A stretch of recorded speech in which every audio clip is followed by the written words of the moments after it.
Shams. Hannah, sources tell me that the Clippers-Raptors trade centered around Kawhi Leonard will not be complete until the Clippers are done with their investigation with the NBA into the aspiration situation regarding allegations of funneling money to Kawhi Leonard through endorsement deals. And so earlier this week, the Raptors and Clippers were set to have a trade call to finalize the deal that sent Kawhi Leonard back to Toronto for Brandon Ingram, Grady Dick, and draft assets. But the league, I'm told, ended up delaying that call and now has decided that the teams will not be moving forward unless the Raptors assume the risk of potential outcomes that come from that investigation. We still don't have a timeline for that investigation. Adam Silver said about a month ago that it could be coming to be wrapped up soon. It still has not been. And so over the last several weeks, the Clippers have engaged with multiple teams around Kawhi Leonard trade talks. None of those teams operated with any restriction that they would be dealing with any fallout after a deal being completed for Kawhi Leonard. But now that the Raptors and Clippers were set to finalize this deal, do the trade call with the NBA has essentially paused that conversation until the end of their investigation. The Raptors decide today that they will not be assuming the risk of any discipline or any other fallout that could happen with Kawhi Leonard after the league investigation is over. So the Raptors and the Clippers are on hold, as well as Kawhi Leonard, Brandon Ingram, and Grady Dick right now. Wow, so a lot of people, both teams in limbo. And if you can, Shams, just remind people how long this investigation has already been going on. Hannah, this investigation with the league has been going on for about 10 months, and the Clippers have been at the center of the league's investigation into whether this company, Aspiration, along with the Clippers, had funneled money to Kawhi Leonard on the side. Kawhi Leonard, his former business associate and uncle, Dennis Robertson, have been interviewed by the league in the last couple of months as the league has been trying to whittle down their investigation along with a third-party law firm, Wachtell. But now it has had impact on trade that Kawhi Leonard is supposed to be going to Toronto. And the expectation around all sides is that this deal will end up happening at the end of the day, Hannah. But this just in, that deal is now on hold until the NBA's investigation is over. Yeah, Shams, thank you so much also for reminding people of the complex nature of what the league is trying to unravel here and still has not reached a conclusion. And so, Bobby Marks, as we go back to our panel here, this is something that you had been saying could affect this trade possibly, and we hadn't seen this trade finalized. So what's your reaction to what you heard from Shams? Well, it's funny, Danny and I are looking at each other and we're both saying, wow. Yeah. And I think once we got to noon on July 6th, and then we got to that night and there was no trade, then there was talk, well, maybe that deal was going to be expanded. Maybe Peyton Watson was included here. But now we are on July 9th. The trade has not been finalized, as Shams said.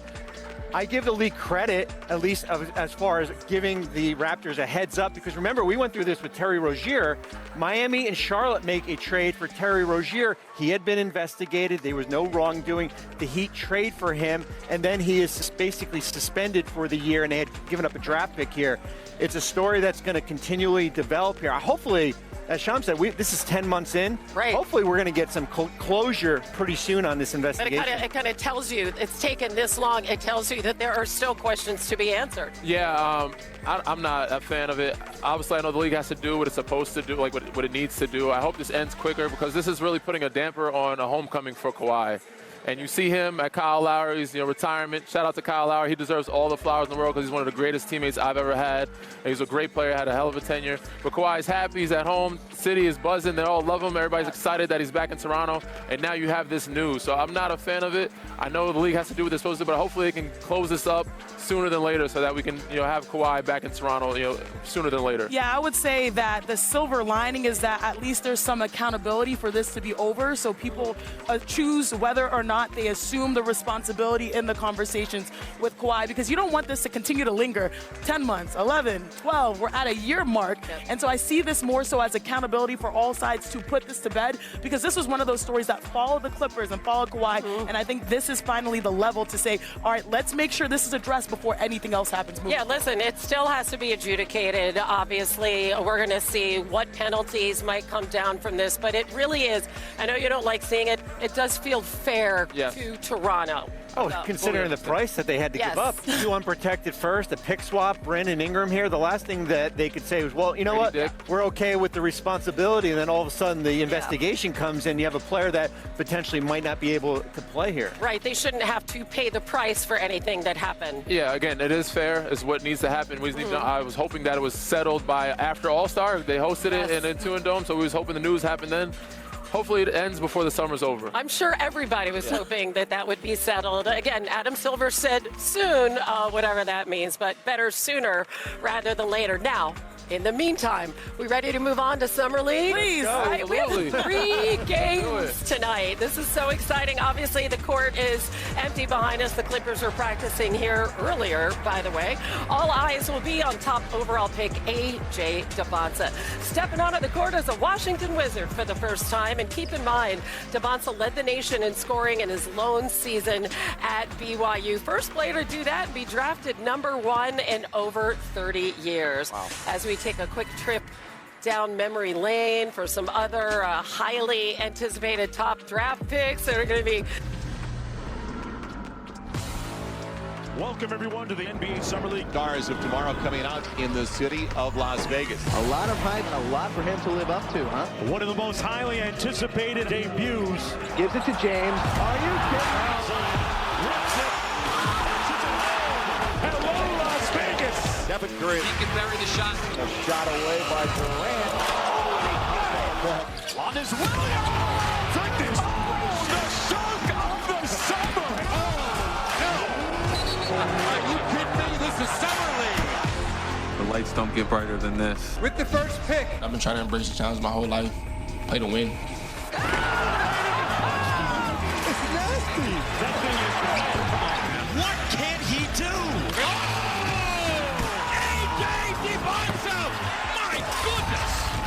Viva Las Vegas. It may be 110 degrees outside on the strip, but inside the Thomas and Mack Center, things are going to get a little hotter. 13 first-round picks taking the floor as the 2026 NBA Summer League kicks off today, highlighted by the blockbuster matchup between the 2 top picks in the draft, A.J. Debonsa and Darren Peterson. And as befits such a big occasion, look at the lineup. We have front office insider on his birthday. There you go. Thank you. A former #1 pick today, Ogumake. Danny Green has made the trip to Vegas.